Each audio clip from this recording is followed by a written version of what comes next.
Time. All right, guys, I am here with Jason Carapellucci. Jason. You look like a wonderfully nice human. You look like a savage on the mats, but I have to tell you, I don't like you.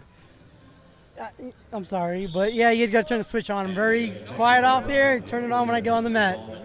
You're very, very... Do you wonder why I dislike you, though? I think I have an idea. I think it's my hat. Yeah. It's not nice. I don't like the fact that you're a Patriots fan. Fortunately, got to represent where you're from. No, you don't. You really don't. Especially if it's from Boston. Don't tell anybody. But you know what? That's almost antithetical from being from Boston. Because within 2 seconds of meeting anybody from there, everybody's like, you know where I'm from? Yeah, we're fully aware, dude. You haven't said you think you're better than me within 2 minutes, so that means you're all right. All right, but we're here at a grappling event. Tell me about your day. I know it is a grueling process. You were grappling for 2 days, so tell me about the first day, and then let's talk about, obviously things worked out well for you. But let's hear about that first day. The first day for me was very tough. The same day weigh-in was a little something different coming from an MMA background. I was 0.3 kilos over, so I was running to the 3-minute mark. Made weight. Try to rehydrate as much as possible. I cut down from a decent amount.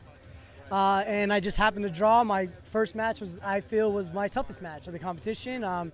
Great wrestler from 10th Planet. I expected not him to wrestle, and he was very good at wrestling. So it was definitely one of my hardest matches. But the competition here was very, very, very tough. And then obviously the next day, something great happens. You get here today, and then you win. And so talk to me about that. Today was a different day. I got to rehydrate. I felt really, really good. I know the guy I was going against was an All-American wrestler. So I knew I was going to have to keep a high pace on him. He's shorter than me, so I could use leverage as well. But he was definitely very tough to grapple. He was so compact, so it was very hard to try to get the score running. He didn't open up very much, but he was a very, very, very tough competitor. That's awesome. And obviously, now we're getting at a point where we're looking at in a few months, you're going to be going to... I can't even pronounce the country. Okay. That was a good check. We're going to make sure that we can figure that out within the next 5 months. You got 5 months to figure it out. It's very hard to pronounce. I'm sorry. It's okay. We just, it's part of our learning program for wrestlers and MMA guys. We basically do this program so that we can teach you the different places on the map. Learn history, why represent your country. Absolutely. But you're going to represent the United States of America. Who's helping you get ready for all of this? My head coach is Paul Rodriguez out of American Top Team. I just want to thank him and Tommy as well very much for letting me come in during gi classes and do a no-gi. Thank you guys very much. My teammate Jason Patino and Tarsis out of American Top Team East Orlando. Thank you guys. He was here as well. He won it for his weight class. Thank you. And Coach Marr for the opportunity for contacting me and asking me to represent his team out here. That's amazing. I got to ask this because you're an MMA guy. You also wrestle, yes, sir. And now you're doing grappling here. What are your thoughts on sub-only?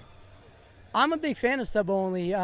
Some people aren't. Coming from a wrestling, some people are like, oh, you just want to win by points, but I'm game. I can go and go and go, so I don't run out of energy, so I'm all about it. I'm all about the sub. No, as you say that, I start to see that in you, and I'm like, no, I don't think he's going to get tired here.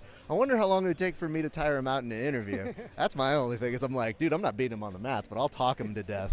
Well, that's great. So now we've got that coming up. You've shout out your coaches. Can we get any shout outs for any sponsorships we got for you? Honestly, I would say tell my friend Julian Hanau, who owns USA Shoe Company. Thank you very much. He helped me out for this. And I just want to thank my beautiful wife back home, because without her, none of this stuff would be possible for me. The smartest part of the interview you've done so far. I gotta be honest. That you take care of the sponsors was good. Take care of the coaches, great. Take care of the wife, woo! Happy wife, happy life. Indeed. Anybody who's married knows that. I gotta tell you this though. If you are looking to sponsor this man for representing the United States, where can they get a hold of you, sir? My email, my Facebook is Jason Carapellucci. My email is Rome, R-O-M-E, 1, Venice @yahoo.com. All right, that's pretty easy. And how do you spell your name? Because it sounds very complicated. The last name is Carapellucci. Sounds like you should own your own Italian restaurant. Yeah, I would love to. No, because now I know why. No. Now I know why you would be cutting that extra $3K every once in a while. You're just like, oh, that pasta. It gets on you. You know what? You are a wonderfully nice person despite your allegiance to your football team. And I have to say I'm going to be rooting for you, not just because you're representing the United States, but because you're very humble. You seem to be very cool on the mats, and we wish the best for you, my man. Thank you guys very much. Thank you for the interview. Thank you guys very much. Really appreciate everything. Thank you very much for your time. Keep it locked here at verbaltapcast.com for more information, you guys.